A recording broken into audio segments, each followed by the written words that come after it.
எனக்கு வேலை கிடைச்சிருச்சு. இப்போ எனக்கு வேலை கிடைச்சிருச்சு அப்படின்ற டேர்மில் நான் கிடைச்சிருச்சு அப்படின்ற டேர்மை வந்து யூஸ் பண்ணுறேன் பார்த்தீங்களா? இதுக்கு வந்து இங்கிலீஷில் என்ன சொல்லுவோம்? கெட் அப்படின்னு யூஸ் பண்ணுவோம். இந்த கெட்டோட பாஸ்ட் காட் அப்படின்னு சொல்லுவோம். சரிங்களா? So I got a job, I got the permission அப்படின்னு சொல்லும்போது எல்லாமே நான் நார்மலாக கெட்டு காட் அப்படின்ட்டு நார்மலான வேர்ட்ஸ் வச்சு தான் நான் யூஸ் பண்ணிட்டு இருக்கேன். கிடைச்சிருச்சு அப்படின்றத வச்சு. ஆனால் இந்த கிடைச்சிருச்சியே நம்ம வந்து மாற்றி சொல்லணும், டிஃப்ரெண்ட்டாக சொல்லணும் அப்படின்னா நம்ம என்ன யூஸ் பண்ணலாம்? அதுக்கு இணையான வார்த்தைகளை நம்ம தேர்ந்தெடுக்கணும். ரைட்? ஸோ நிறைய வார்த்தைகள் அந்த மாதிரி நம்ம இந்த வீடியோவில் பார்க்க போகிறோம். ஃபர்ஸ்ட் ப்ரைமரி எக்ஸாம்பிள் என்ன அப்படின்னா, ஐ காட் த ஜாப். இப்போது இதுக்கு இணையான வார்த்தை எது அப்படின்னா லேண்டட். ஓகேங்களா? So I landed a job அப்படின்னு நான் இங்கே சொல்கிறேன். ஸோ எனக்கு வேலை கிடைச்சிருச்சு அப்படின்னு சொல்கிற டேர்மில் தான் ஐ லேண்டட் அ ஜாப் அப்படின்னு நான் சொல்கிறேன். இன்னொன்று, ஐ காட் த பெர்மிஷன். இப்போ எனக்கு பெர்மிஷன் கிடைச்சிருச்சு அப்படின்னு சொல்கிறேன்னு வச்சுக்கோங்களேன். இப்போ இதுவே நான் வந்து வேறு மாதிரி நான் சொன்ன இணையான வார்த்தை அந்த மாதிரி சூஸ் பண்ணோம் அப்படின்னா ஐ ஒப்டெயின்ட் த பெர்மிஷன் அப்படின்னு நான் சொல்லலாம். She got the benefits of a job அப்படின்னு சொல்லணும்னு வச்சுக்கோங்களேன். ஸோ அவங்க என்ன சொல்கிறாங்க? அவங்களுக்கு வந்து அந்த ஜாபோட பெனிஃபிட்ஸ் கிடைச்சிருச்சு அப்படின்னு சொல்கிறாங்க. அப்போ அப்படி சொல்லும்போது இதை வந்து எப்படி வேறு விதமாக நம்ம சொல்கிறது?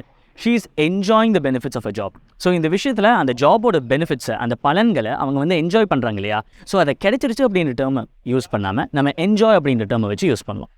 Next, to win the support. இந்த ஃப்ரேமை எங்கே யூஸ் பண்ணலாம்?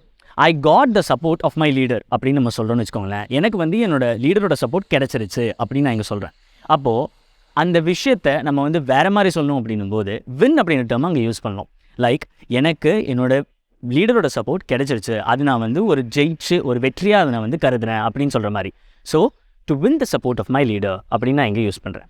It is important to get the respect அப்படின்னு சொல்கிறேன். ரெஸ்பெக்ட் கிடைக்கிறது ரொம்ப இம்பார்ட்டன்ட் அப்படின்னு இங்கே சொல்கிறேன். ஸோ இந்த விஷயத்தில் இங்கே கெட் அப்படின்ற வார்த்தைக்கு நான் இணையாக வேற என்ன யூஸ் பண்ணலாம்?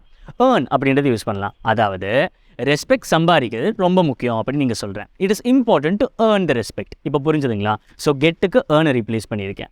ஸோ இந்த வீடியோவில் நம்ம என்ன பார்த்தோம்? ஒரு குவிக் கோ த்ரூ பார்த்துடலாம். லைக், கெட்டுக்கு என்னென்னலாம் டேர்ம்ஸ் நம்ம யூஸ் பண்ணோம்? Landed, obtain, enjoy, one, earn.